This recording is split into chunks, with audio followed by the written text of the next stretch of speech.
1, 2, 3, 4. 1,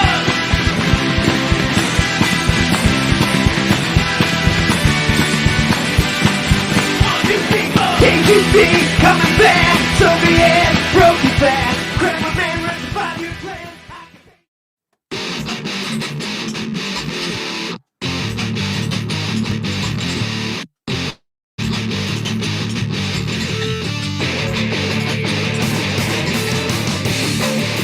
Welcome, communicators, to another episode of Disputed, where two fictional characters go head-to-head, armed with only their advocates, and you will decide the outcome.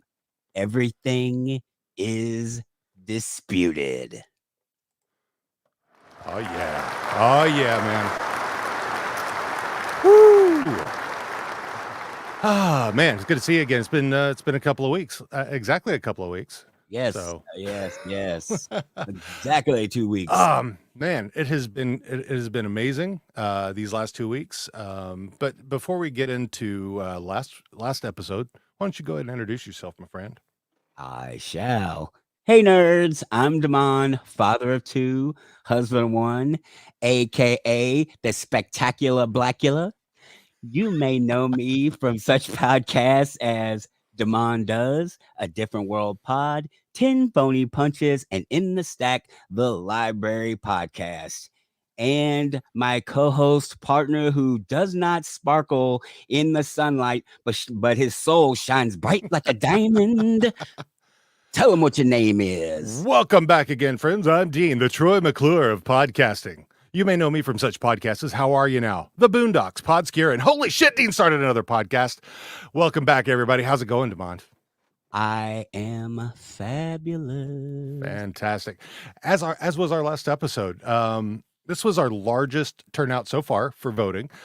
20 votes. So Ethan Hunt, 65%.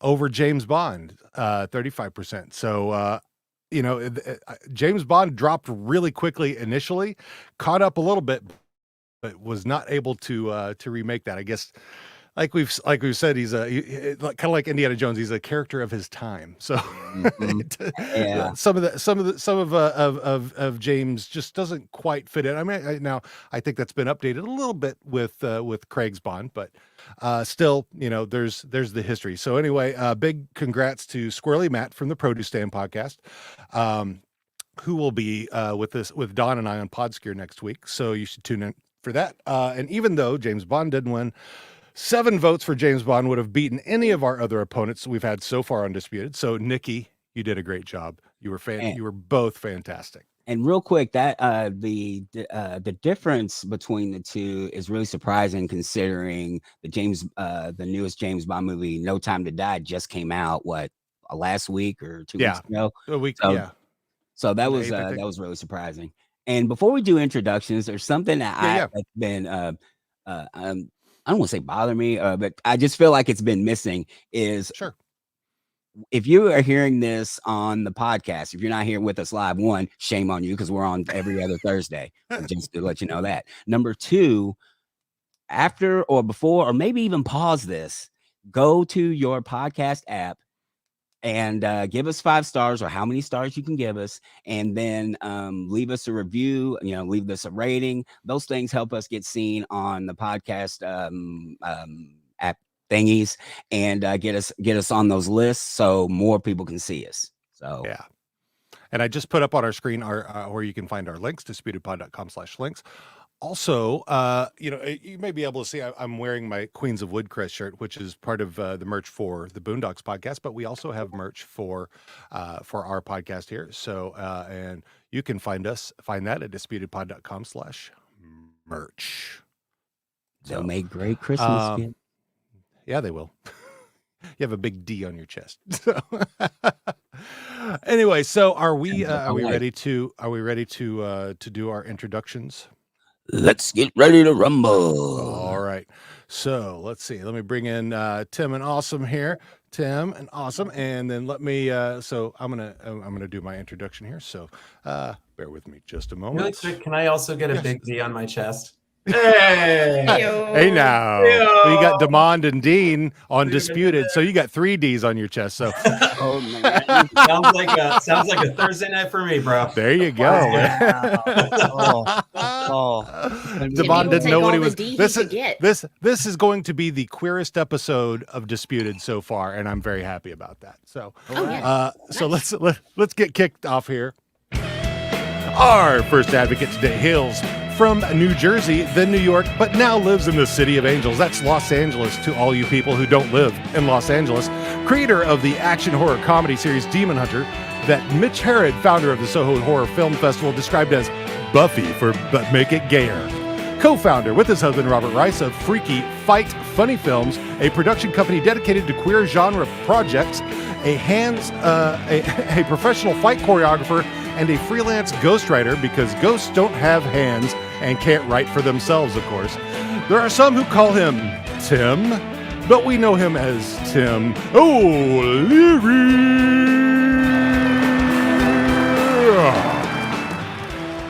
Oh man, Tim, what's up? It's so good to have you here. So you are, who are you? Number one, who are you advocating for today? Edward Cullen. Why? Okay, you got to go now. That's tomorrow. Sorry. Wrong. Sorry. So who are you advocating for today? Why and what do you are you? Yeah, fuck off. Yeah. Okay. So who are you advocating for today, and why, and what do you bring to the table?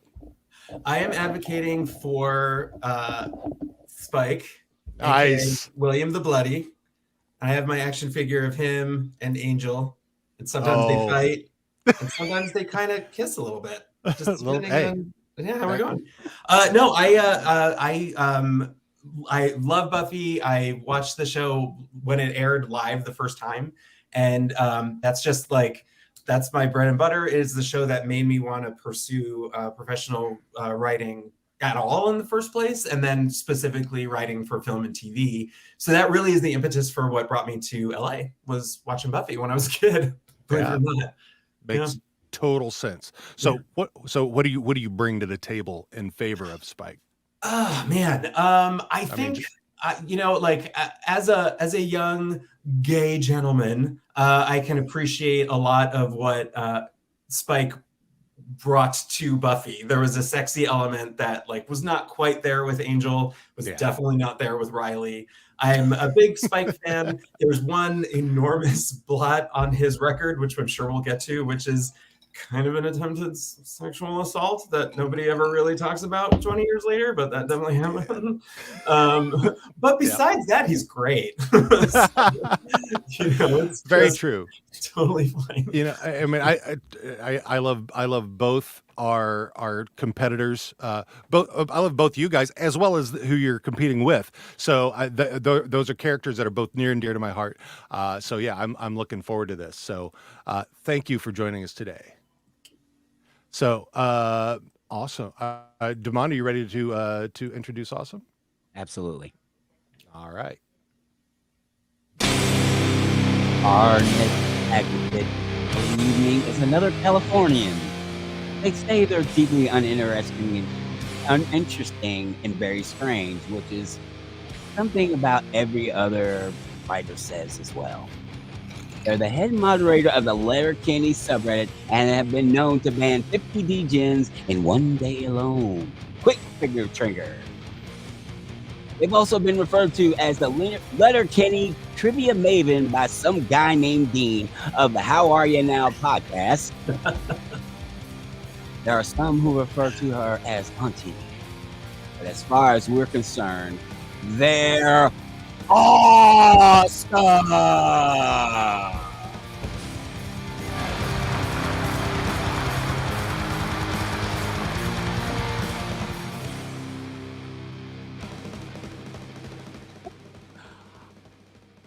Awesome, awesome, awesome. I just wanted to say your name over and over again because that's fantastic. Thank you. No, it's awesome. Maybe I could change mine to amazing if I was going to change it because I can't take awesome now.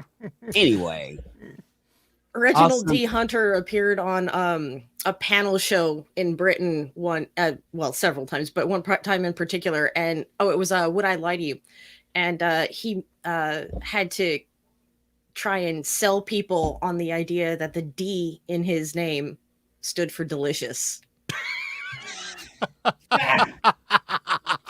So, virtue naming for the 21st century. I love that so much. Wow.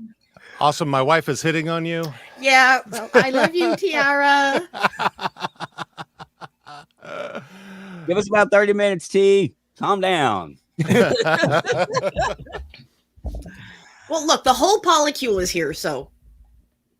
Well, Hey now.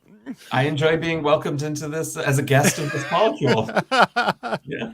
The polypoticule. There you go. Oh, yes. That works on 2 levels. I like it. Oh yeah.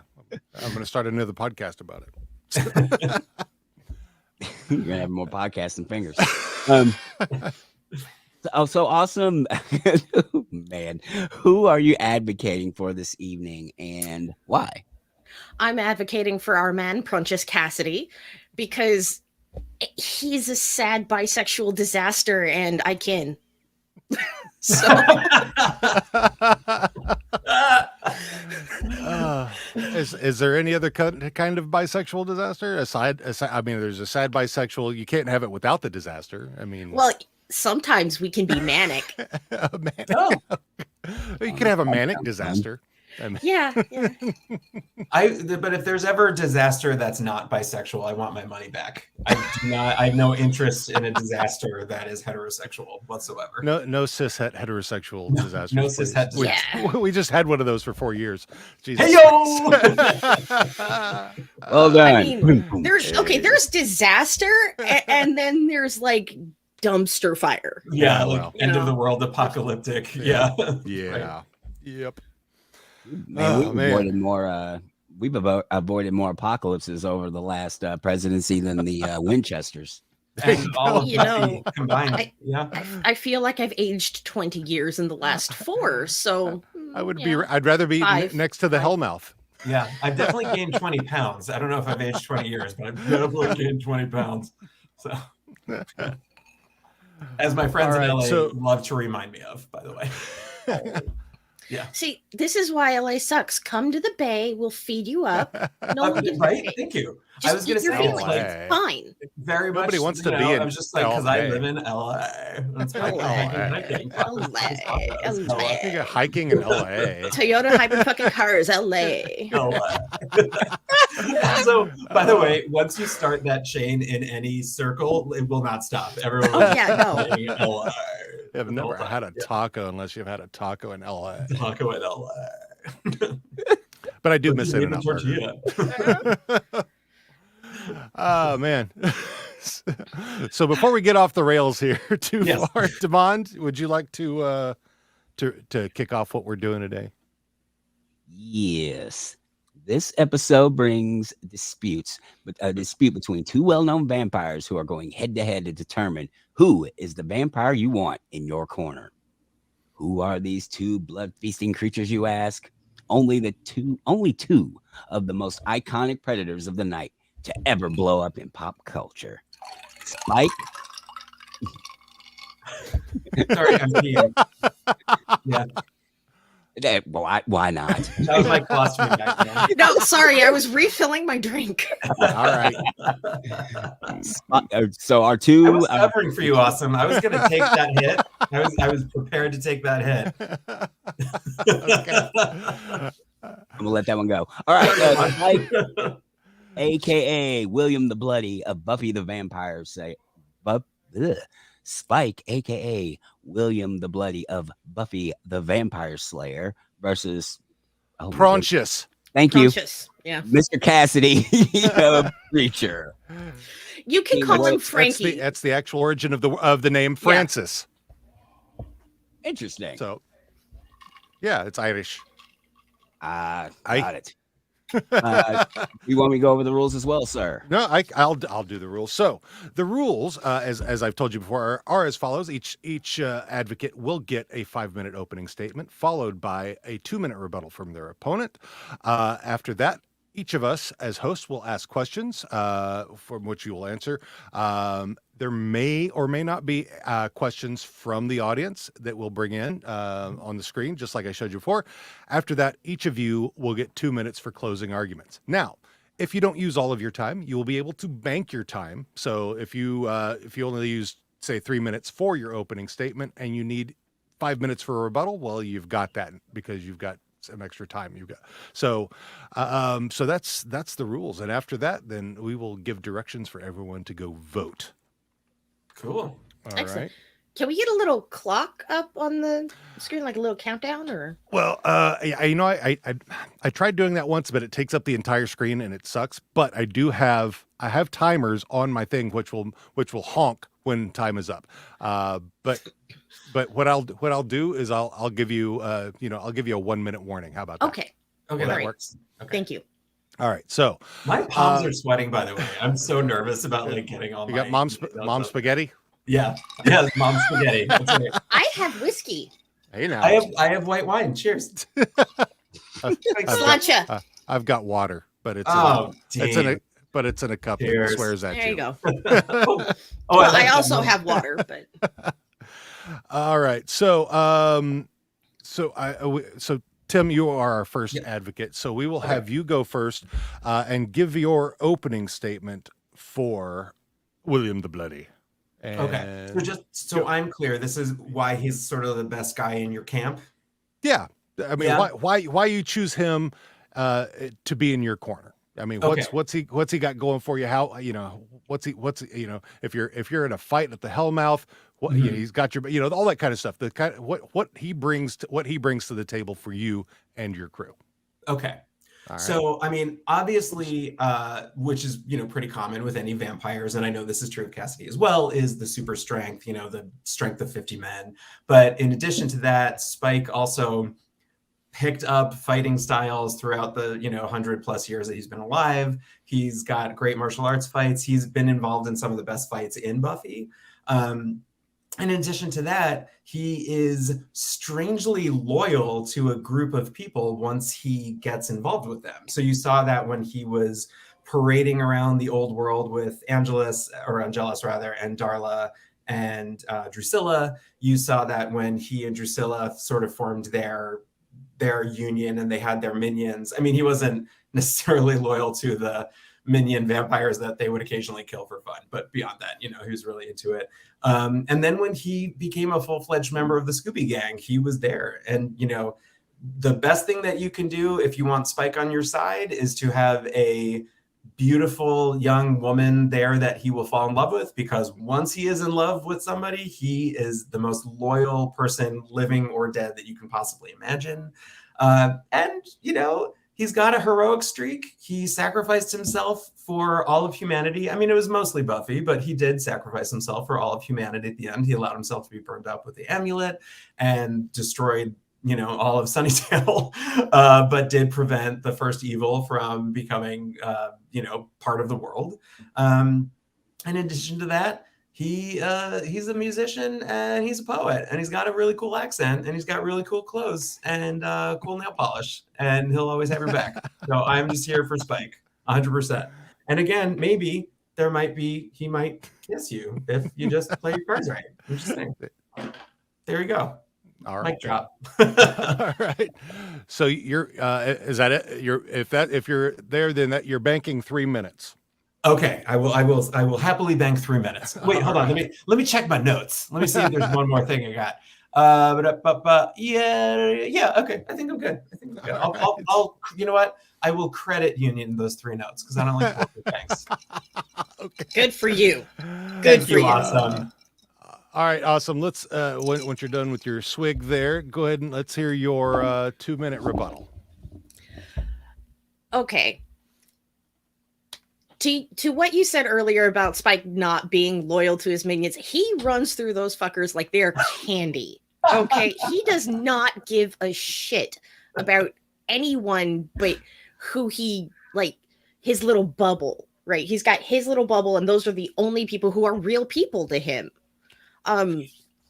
So That's true. and also, I want to point out he was called William the Bloody, not for any particular violence or deviance on his Because of part, his but because he badass wrote poetry. bloody. No, because he wrote bloody awful poetry. Okay.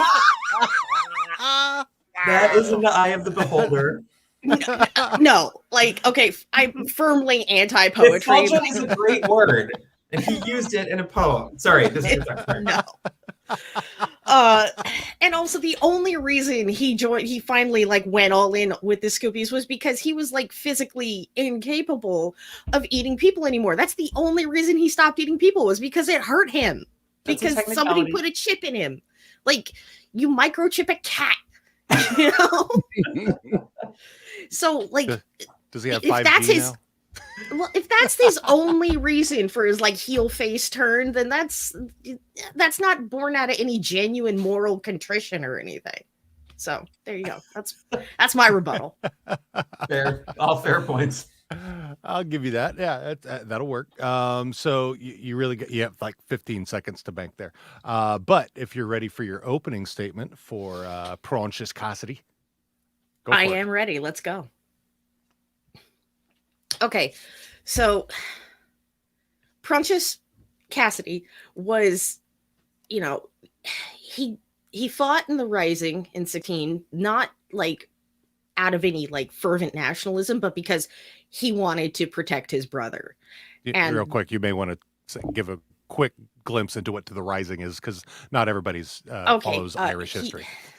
He fought in the Easter Rising in 1916, which was a pitched battle that lasted better part of like 25, 26 hours on Easter in 1916, that where the Irish tried to kick the English out of, you know, our country. So you know, so he had ideals, but he's mostly invested in looking out for the people that he loves. And when he decides he loves you, that's it. He's all in till the end. Even if it hurts him, he'll do what he thinks you need him to do. So when he fell in love with Tulip, he stood aside and he let her be with Jesse, and that because that's what she wanted and that's what made her happy. And then when Jesse wasn't there, he looked out for her without, you know, crossing any weird boundaries. Thank you, Seth Rogen, for doing that and not doing whatever the comics did, because we're not going there. And like, even if he loves someone, though, like, he loves his son Dennis, but he also realizes when he did turn Dennis, he turned him out of love. And then when he realized how badly wrong that went, even though he loves his son, he did the right thing. And he pushed that man out of a window to fry in the sun, because he knew that Dennis would never change. He would never get better. He didn't want to. And like, so also the next series, he fell in love with Icarius. And when he found out what Icarius was doing, he's like, no. Mm-mm. So, you know, if he loves you and you're not evil, you're good. And let's see, what else was I gonna say? Yeah, okay, so mostly Cassidy is the most human character in Preacher. Like, for all that he's not human anymore, and he is constantly surrounded by other unhumans and whatever, he is, like, even more than Tulip in a lot of ways. He is more human than anyone else that we run into in Preacher. And even though he's always posturing like he's only out for number one, he does stand by his morals. He does try to help people. He does, because he can't countenance not doing it. You know, he says he's like a selfish bastard, but practically everything that he does is selfless. You know, so there you go. All right, then. Is that it? That's it. you're banking a minute and a half there. Okay. So let me write that down so I don't forget. All right. Thank you. All right. So Tim, let's hear your 2-minute rebuttal if we could. Okay, so full disclosure, I have not seen all the episodes of Preacher, but I read the comics many, many times. So Yeah. I'm more familiar with comic version of Cassidy than this, what sounds like this kind of sanitized, much nicer version that was presented. Oh, on I the would show. not say sanitized. Not- Okay, so I'm thinking hygiene, his hygiene game is not on point. He drinks shite that dripped out of the back of an air conditioner unit. So Gotcha. Because I'm thinking very, very specifically about when he thought Jesse was dead. When Tulip and he thought Jesse was dead. Did this happen in the show that Jesse fell out of the plane? sort of. Okay. So yes, Jesse is dead for a protracted period. Okay. Yeah. So in But- the comics, Jesse was literally like dangling out of a plane. Cassidy was holding him, trying to pull him up. The sun was getting on Cassidy. Jesse used the word and said, "Just let me go," because he didn't want to kill Cassidy with him. Cassidy let him go. Jesse fell, lost the eye, and then Cassidy just started like plying Tulip with drugs and alcohol just to keep her kind of sedate while he started a relationship with her, and it was super gross. And he just sort of like left a wake of terror, behind him. And that was, and Tulip was just the most recent woman that he did that with. Like in the comics, they went to New Orleans and there was this other woman who also oddly lost an eye because of him. There's a lot of eyes going. Yeah, Garth Ennis has a thing about eye violence. Yeah. And it's funny because that did happen in Buffy too. At the end, Xander got that. Yeah, he got that eye out. So yeah.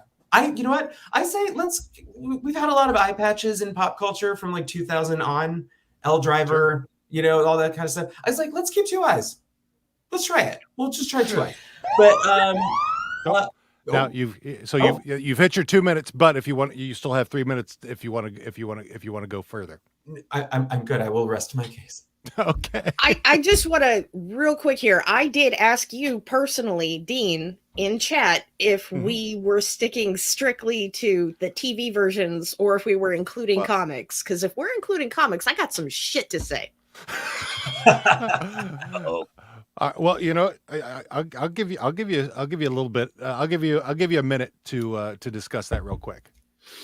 Okay. And that's not taking away from her banked time, right? That should be no. It's we Devon and I can have the full ability to grant additional time, like the podcasting genies we are. These rules are very important, right? Okay.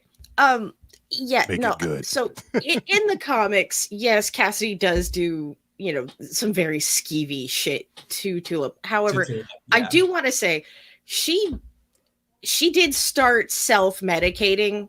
That was her decision. Totally. He took advantage of her self-medicating and he supplied her self-medicating. Right. Because he literally did not know what else to do because he is a junkie. And that's what he does. That's his only coping mechanism. That's true. Which is not a defense, but it is an explanation. And like I said, yes, he did take advantage of her medicated state, which is gross and skeevy.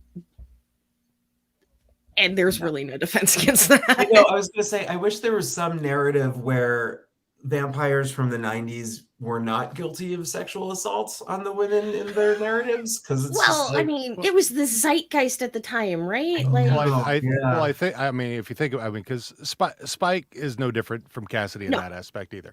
Right. That's what. Yeah. Exactly. Yeah. I mean, and frankly, so are what's their fucking buckets from Interview with the Vampire? They're both guilty of that. Yeah. All them. Yeah.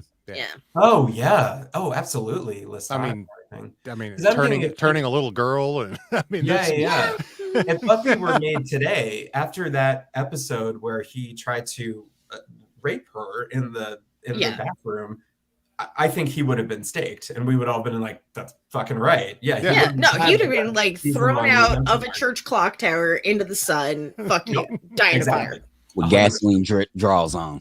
Right. Oh yeah. She's gonna yeet him into the hole. Yeet him into the sunrise. There you go. Yeah. Yep. All right, Demond, you got any questions, Demond? I do. Cassidy, I've learned some. These characters are very, very similar. I'm more familiar with Spike than I am with Cassidy. Clearly, I couldn't say his name. Let's see. I am asking. As an Irish You're I'm asking Tim. I'm asking Tim. Okay, so Tim, Yeah. how do you think Spike would be? Because he doesn't have any progeny that I can remember. So, how do you think Spike would be as a dad? Great. He's a great role model. Everything about him is perfect. he has very healthy relationships with women. There's no toxic masculinity.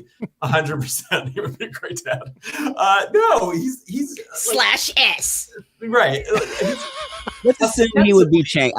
I personally, but if we'll stop the clock for a second. I personally have been changed quite a bit since I became a father, and clearly I have a long way to go. When you saw my interaction with my son earlier, but I've changed quite a bit. So how do you think? Let me ask it this way: how do you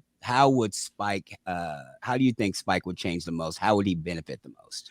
Well, because the other thing is that we're really talking about 3 different Spikes, right? There's William Pratt, who was his mortal self, and then he was turned into a vampire. And so then he was William the Bloody, aka Spike, for 120 years? I can't remember exactly. Yeah, something like that. He's not a terribly old vampire. He's younger I think he was Cassidy turned are fairly close in age. Yeah. I think he was turned in 1880 because he did participate in the Boxer Rebellion.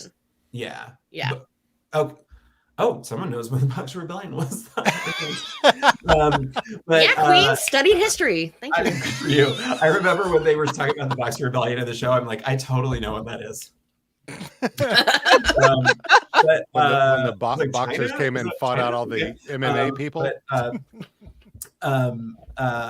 So then, all of his William the Bloody / Spike era, and then he's the re-ensouled or newly soul-having Spike that started in 2002 until the present day. So the William Pratt not necessarily would make a great dad because he didn't really have much going on for him. He's a man child. Spike / William the Bloody, definitely no, homicidal psychopathic maniac with no soul, probably not going to be a great dad. I would be interested, like when they did that in the comics, when we briefly thought that Buffy was pregnant and then she wanted to get an abortion and he went with her and stuff. And it was like this very like kind of gentle moment where he was really being kind of caring and nurturing. And it's like, oh yeah, he has a soul. He still loves her. That would be kind of interesting to see him as a dad. Would I particularly want to see him as a dad? No, because I think his kid would be more fucked up than Connor. But yeah, right. I mean, come on. But I mean, that would be kind of like an interesting thing. But on the other hand, vampires can't have kids, so I don't know how that would happen unless it was some kind of magical Connor style miracle that happened. So, yeah. There's got to be some mythos there about how once a year on the Day of the Dead, vampires are able to are able to breed. Yeah, their prostate is suddenly reinvigorated and able to produce sperm. Hey! I do not want to get into ABO fanfic on here. Okay, we're not doing this. We're not crossing that line. Listen, if we don't talk about vampire seminal fluid by the end of this hour, I am fucking leaving right now. We have wasted all our time. I was just talking to my husband about that. We were like, blah, blah, blah. We're like, hey, the prostate's what makes sperm? Huh. Yeah. We don't know our own bodies. Wow. Yeah. Anyway, now that I've elevated the discourse, let's keep going. Disputed Pod, sex ed. I'm all for it. So awesome.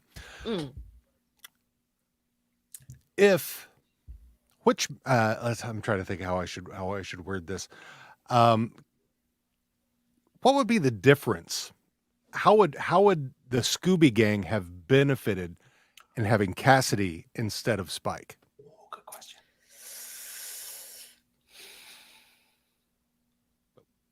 at the Okay. time. So one of the biggest differences between Buffy and Preacher is that in Preacher, vampires don't lose their soul when they become vampires. They still have it. That's like a huge fucking plot point. So still having a soul, Cassidy still has morals. So he would have thrown in with the Scooby Gang from jump, right? He would never have fought against them. He would always have been on their side. And being on their side, he would have done what they needed. He would have done the right thing from the off. There wouldn't have been an argument about it. He just would have used his strengths, such as they are, to their advantage right from jump. So there you go. That's it. Oh, that's a All right. good ass answer. That is. That's why she's awesome. Or I that's was gonna say that's why she's awesome. Also, Yeah. I married a man with a master's in philosophy. So Oh, you're cheating. You got the inside info. Is that how you get the information? That's how I get all my information. I wish it worked that way. Shit. Yeah. You okay, Demond? I'm also I thinking will be. people that are just listening to this in the podcast are going to have no idea what gesture Austin just made. So I completely Fuck, missed stop! myself I'm again. turning red. I'm turning red. that's just the Wow. whiskey. You have any more questions, Demond? Actually, I do have one more. Okay. I was reading the Wikipedia. I've never seen Preacher. Now I'm gonna have to go back and watch it. It's really good. I am Sorry appalled. about Okay, that. I'm Damon. I'm a Damon. Dad jokes. Dad jokes. So I'm not sure exact. I saw the word. I was scrolling real quick and I saw the word God. So I'm assuming God is in this show. So Yes. Oh, God is Demond. actually played by what's his name? Mark Sommerother. Halflin. So fuck. Whatever. Jewish actor. Great, well known for playing very crazy off the wall characters. oh, that's exciting. He wears So- a rubber dog suit. Yeah, Dalmatian. Specifically. Because God- God's a God- furry. God's a bit weird, yeah. Because he's just like a yellow naked guy with no genitalia in the comics. He never gets to like wear. Not a- all the time. Well, sometimes he's Yeah. like red and giant. Yeah. Yeah. Well, and But- then sometimes he's just like literally a ball of flame or whatever. But Are you talking about Genesis? no, God. Like God. Oh, I guess he's sometimes a ball of flame in the comics. Yeah. It's okay. I gotta reread them again. Yeah, Yeah, no, I- because I- also I read the comics like at a very formative point in my high school career. So Same. yeah. Same. Didn't that blow So- your mind when you were in high school? So, Yes, yeah, no, Garth you're right. Ennis. Garth Ennis has that, he's got that Irish Catholic thing that he's And the poor bastards from the fucking north. So like he's got that whole extra level of bullshit going on. yeah. Yeah. So yeah, dark humor is in Oh, yeah. everything that Garth Ennis does, and it's beautiful. Now, Crossed, on the other hand, as far as a Garth Ennis product, is a bit much for a lot of folks. Yeah, it's It a is. lot. That thing comes with like a pink slip of trigger warnings as long as Oh, my big arm. time. So Yeah, Oh. Tiara. Yeah, as Tiara was reading those, she would get through one. She goes, "Okay, I have to put this down for a while." Yeah. Oh, Go smoke some weed and watch Bill and Ted. Like I always Yeah, tell you need- people you if they're like raised Catholic, once they're 16, read Preacher. Yeah. It will Recovering make you have Catholic. feelings and thoughts. yeah. No, I read it when I was like 15. So Same. Yeah. I think I was 16. Yeah. I was at summer camp, and the nerdiest kid at summer camp was my favorite kid because he had Oh. all the comics. Oh, yeah. And so like we were talking about like X-Men and stuff. He's like, "Have you ever read Preacher?" And I was like 16. I was like, "I have no idea." He's like, "Here." He needed the first 3 trades, which not to age Yeah. myself, but at the time those were the only trades that were out. yeah. Yeah.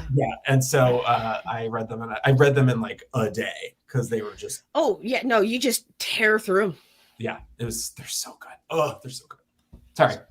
So, I have one more question, and I think Tim, this will probably be for you. Do you think Spike, as Cassidy did, would have jumped out of a plane in order to save himself, as Cassidy did in that first pilot episode, in the yeah. pilot episode?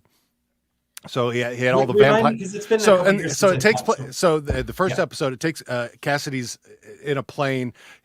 He's actually working as a host, serving drinks, dealing cards, whatever he's supposed to do. Yeah. But this plane has been chartered by a bunch of vampire hunters who are heading into the sun. He realizes, figures out who they are, starts a big fight. The pilot comes out. He jams him in the gut with a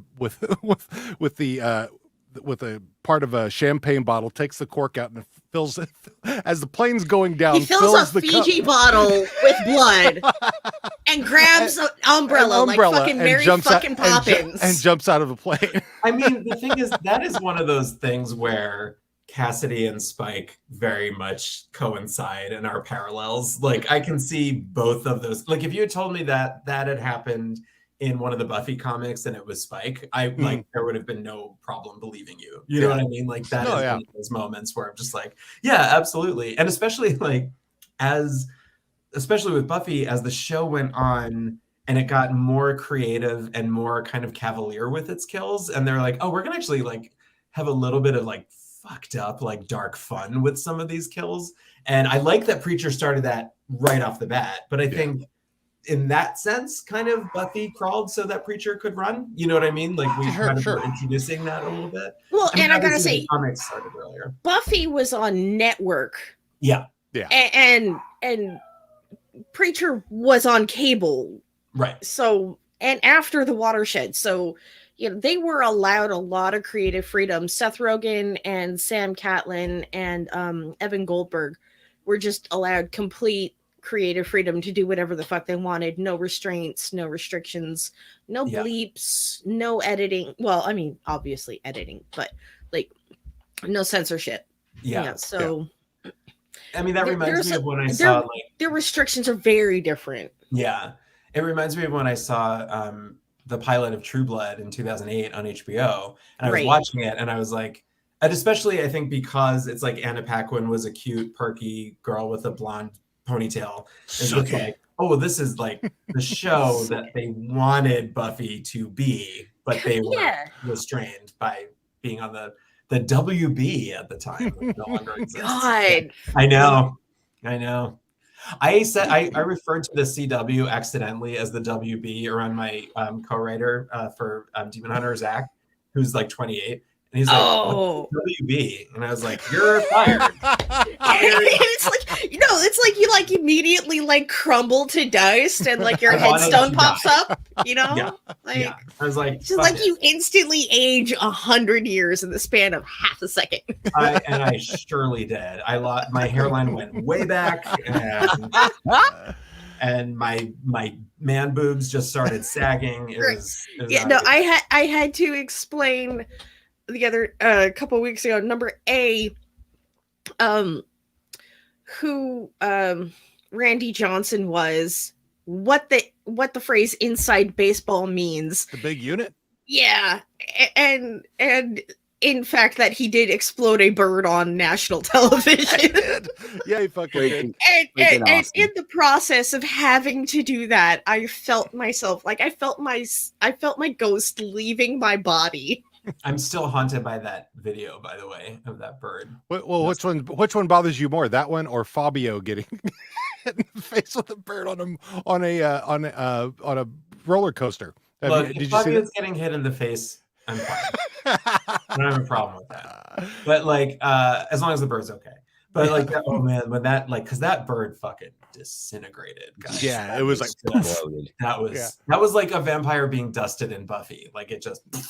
That was rough. That was really hard to see. I don't ever want to see that again. Oh, did we lose Austin? Yes, you did. I'm sorry. I dropped out somehow. Okay. You froze, and now it looks like you froze again. Oh no! Oh no, she froze. Oh well. That means I win, right? By default. That's That's the slaughter rule, I think. Okay. Sorry, Awesome. I win. Oh no. Well, I mean, yeah. Let's give her a sec. Hopefully, she'll pop back in here. Okay. Um, are you there, Awesome? I thought I heard her. So let's real quick. I guess we can while we're waiting for her to come back. Let's do your closing statement, and then hopefully they'll be back before you're done. Okay. Oh God, I didn't really like prep my closing statement because I was so worried about my opening statement. So I will say, in conclusion, I feel that Spike, aka William the Bloody, would be the perfect member of your team because he's got the weird vampire ninjutsu, he's got the style, he's got the loyalty, and look, I'm going to bring the discourse even lower. If you, I can't remember the name of the guy who played Cassidy on the show, but if you like, take his shirt off and then you put him next to James Marsden from 1999 with his shirt off, guys, it's not rocket science here. It's really not. It's not like it's not a difficult SAT math problem. It's very clear who the winner is. So yeah, that's right. Yeah, All right. I went there. So Yeah. who has the better? From Marvi, who has the better sounding accent? Okay. Okay. Oh, hang on. Hey. You're back. back. Awesome. Okay, I'm sorry. My internet exploded. I have no idea what the fuck just happened there. Well, yeah. So we had Tim to do his closing argument, but if you're ready, would you like to give your closing argument? But I'm going to ask you. Let me do this real quick while we have it on the screen. Between the two of you, real quick, who has the better sounding accent between Spike and Cassidy? Cassidy. I will say Cassidy, but I do have a question. Okay. Before I can answer that. The actor that plays him in the show, Joe is Gilgun. he authentically Irish? Is he an actual Irish? He's No, English. he's from the north of England. So he is doing an accent. That's not his He actual accent. is, but number A, his facility with accent acting is better, I think, than Well, No, Marsters wasn't bad. I think James Marsden does a Marsters. No, Marsters, not Marsden. Oh, Marsden shit, was sorry. in fucking X-Men. I always Yeah. do that. Sorry. I think James Marsters, which by the way, we got to talk to their people about changing the names because that's unacceptable. Right. They're searching so much. That is But I think James Marsters, I actually think he does a very admirable job. And like, it's one of those things where this is years and years and years ago, but I was an actor and I was trained for theater acting. And so I know that that's where James Marsters comes from. He comes from theater, and there's a lot of like attention put towards like accent work and stuff. And that's and the other thing is, let me tell you guys something. So I'm a filmmaker in LA, and we do a lot of auditions for actors. It is a rare thing out here that you have an actor that is actually capable of faking an accent. Yeah. To such an impressive degree. No, I would agree with Alexis that. Kremsov did that for his entire time on Buffy and Angel as well, which is really impressive. And now when I hear either James Marsters or Alexis Denisov speak, I feel like they're faking an American accent. I agree. Yeah, it sounds bizarre. I'm But like, anyway, they're actually Americans. I know. Or are they? Is it a long con? I don't know. Maybe it is. There you go. One of the things with the accent, like, I think Joseph Gilgun has a bit of an edge on the accent game because he grew up in proximity to that accent, and he's got a lot of exposure to Dublin accents and what have you. I think he's better able to incorporate it. And he keeps it more consistent throughout the show's run than James Marsters was able to keep his fake Cockney accent. Because Right. So Spike's character grew up middle class in Victorian England. Kind of. Yeah. Well, no, okay, so like mid class works differently over there. So no, he would. Is it upside down? No, That's Australia. but like what is considered upper class and middle class is just slightly different than how we do it over here. Right. So William Pratt grew up very firmly middle class. His family was affluent. He was afforded a university education in a time when not a lot of people were. So he did have that particular accent, and then he like once he becomes a vampire, he affects a very down market accent. He affects a very down market style, much lower class than what he was born to. So already the whole persona of William the Bloody and Spike are an affectation. Whereas like Cassidy as a character is just authentically himself 100% of the time. He never does anything that isn't true to himself. He doesn't shed his accent, but also he doesn't play it up either, which I think is a fine line to walk as an actor. Yeah, because it always was very suspect for me when Angel spoke with a flawless Southern California accent, even though he grew up as Liam in Ireland. And like when he was sired, he had an Irish brogue, which was very convincing. And, okay, this is a pet peeve of mine. Do you know what the word brogue means? I don't. It means shoe. Shoe? Yes. A brogue is a shoe.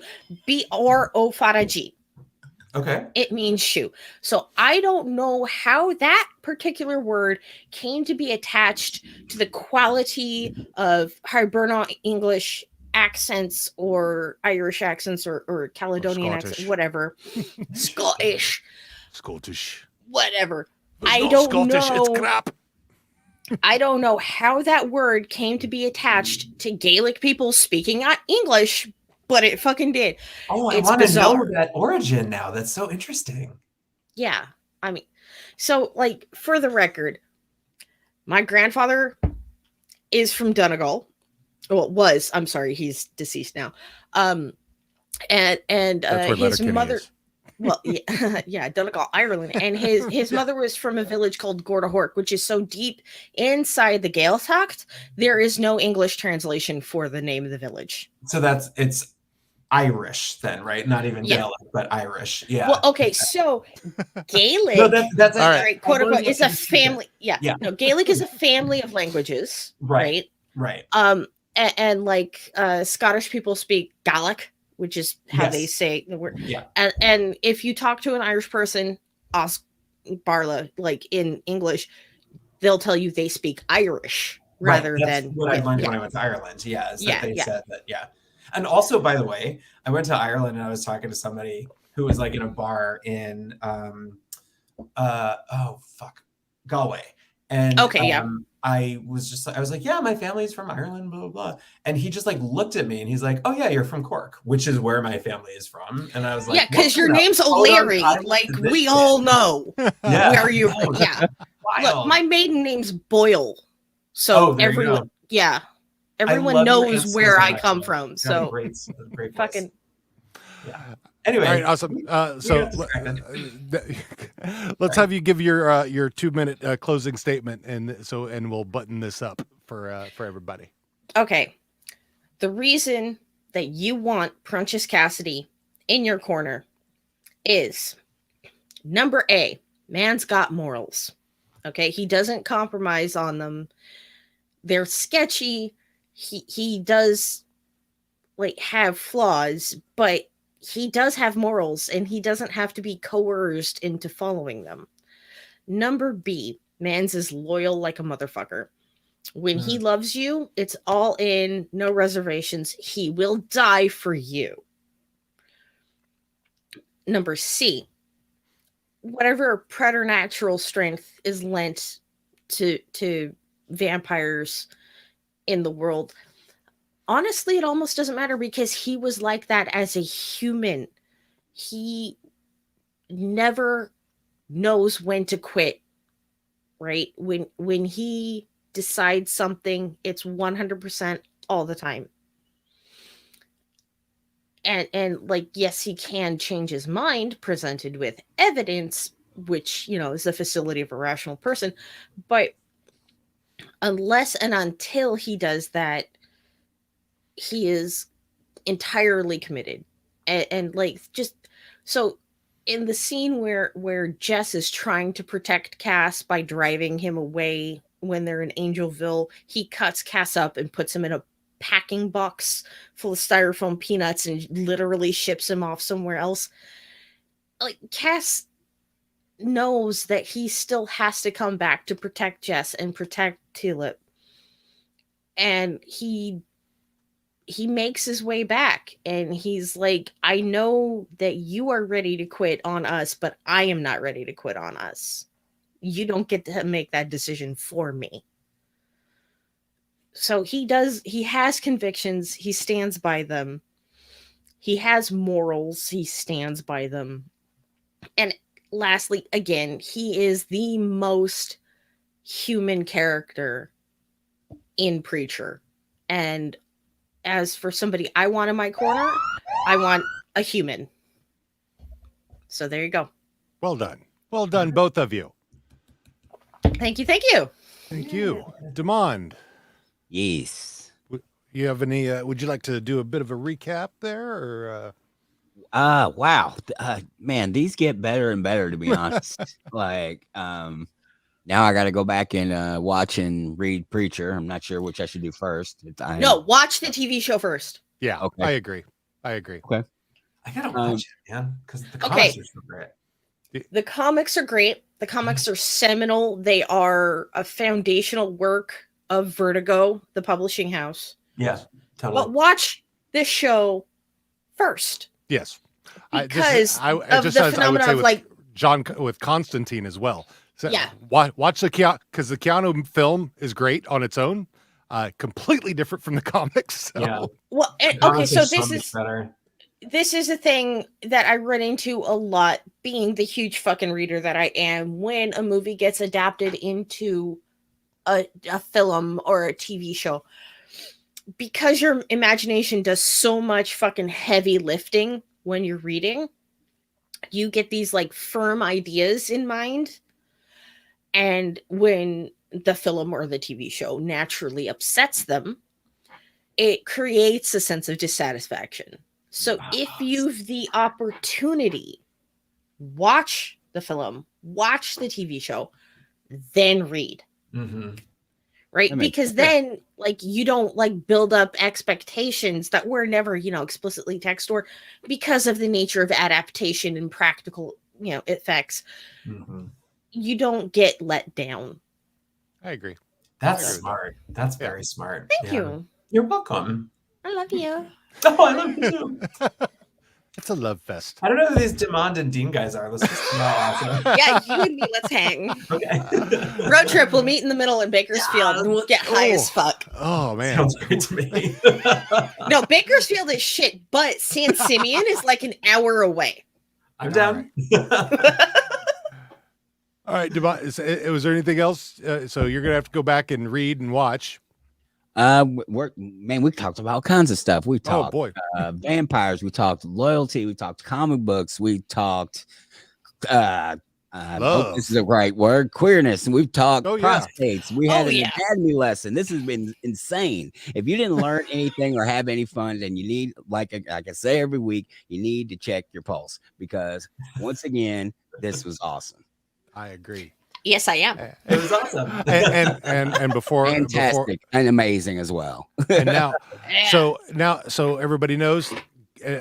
Now that we've completed the dispute, you may go vote now at disputedpod.com/Spike v. Cassidy, and you'll be able to vote for who you think the winner should be in this case. Hey, So, can we vote or are we DQ'd?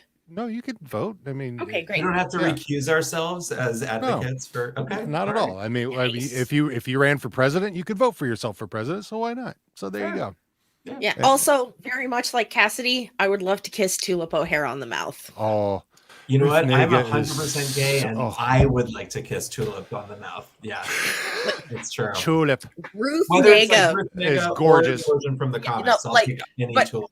Like Ruth Nega with like her Limerick accent, like fucking pin me down, mommy.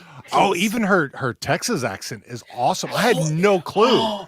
No, right? Like Jeez. all the accent and also like, okay, in case you don't know, Dominic Cooper is middle class English. Yes. Yeah. And he has that like or like that East Texas accent fucking down. Yeah. Yeah. You know, I mean, that's where I'm from. So yeah, Nice. right. I just Like- feel like this is Ruth Nega's decade where she just Oh, keeps fuck. getting Did these you projects. see? Did you see her fine little ass in Hamlet? I sure did. I died. I died. You know what? I loved her in Agents of S.H.I.E.L.D., man. She Like, was she's great. so good at everything. Like, Loving I versus love- Virginia. I Or love. Loving. Yeah, Yeah. Loving versus Virginia. It's just called Loving, I think. But yeah. oh yeah, Yeah. loving. Yeah. Yeah. Oh my god, she know. is just amazing. And she played Yes. Shirley Bassey, queer icon. I did Yeah. not know that. Yes, And I love Shirley Bassey. Yeah. Right? I love Shirley Bassey's crazy ass so much. And I love Ruth Nega playing Shirley Bassey's crazy ass. I'm just here for it. That would be No, beautiful. I gotta I- watch that. Yeah. I have a specific weakness when it comes to Black women, and they're all beautiful. Oh, Like, I agree. I get to hang out with 3 of them every week. fuck you. Fuck you so much. Oh man. All right. Well, so real quick, both of you. Tim, yes. give us tell us where we can find you and your stuff. Okay. And then when you're done, awesome, you as well. Thank you. So you can find me at Tim O'Leary Online, TIMOLEARYONLINE, on all the social medias. So Twitter, Facebook, Instagram. You can also go to demonhunter.com, which is DEMONHUNTR.com. We leave off the last E like Grinder because we're adorable. Or Tumblr. Or Tumblr, but it's Grinder. And through that, you can find out all the info for the digital series that I shot before the pandemic that is finally out now, and it's doing the festival circuits now. It is a queer action horror comedy where half of the cast is women, 95% of the cast are BIPOC. Pretty much everybody in the cast is LGBTQIA+. So it's a spiritual successor to Buffy, but the version of Buffy I would have wanted to see, which is very queer and diverse. So Excellent. Yeah. Awesome. yes, and my husband is in it, and he's amazing. Yeah. Okay, so I am. What do you mean it's not awesome? On Tumblr, same thing on Twitter, but abbreviated. I am Ashamed of Yourself on Reddit. I am the head moderator for the Or Letterkenny subreddit. I'm on Instagram too, as What Do You Mean It's Not Awesome? And Archive of Our Own as There you What go. Do You Mean It's Not Awesome? Very prolific wrier of the fanfic. Well, no, I'm hardly prolific. she says understatedly. Anyway, so yeah, this is great episode, and all these links will be in our show notes and everything. Demond. So now I know I said in our notes it says 2 weeks from today. It may be 2 weeks minus 1 day, so 13 days. A baker's dozen from today. So go if you want to read the out. In 13 days from today, we will be bringing you a dispute that's sure to tantalize the mind of every fan of the serial killer genre. Dexter Morgan versus Hannibal Lecter. With advocates Acadia Einstein and Moxie LaBouche. Moxie LaBouche. Wait, Moxie, who's yeah. Hannibal? That is Acadia. So yeah, Moxie will be advocating for Dexter. So Cool. that should be a good one. Looking forward to it. Fucking love Hannibal. Holy fuck. Yeah. And I'm looking forward to the new Dexter continuation of correcting the fuck up. So all right. So I think that's everything we got. So until next time, I'm Zaman. I'm Dean. And remember, Everything is disputed.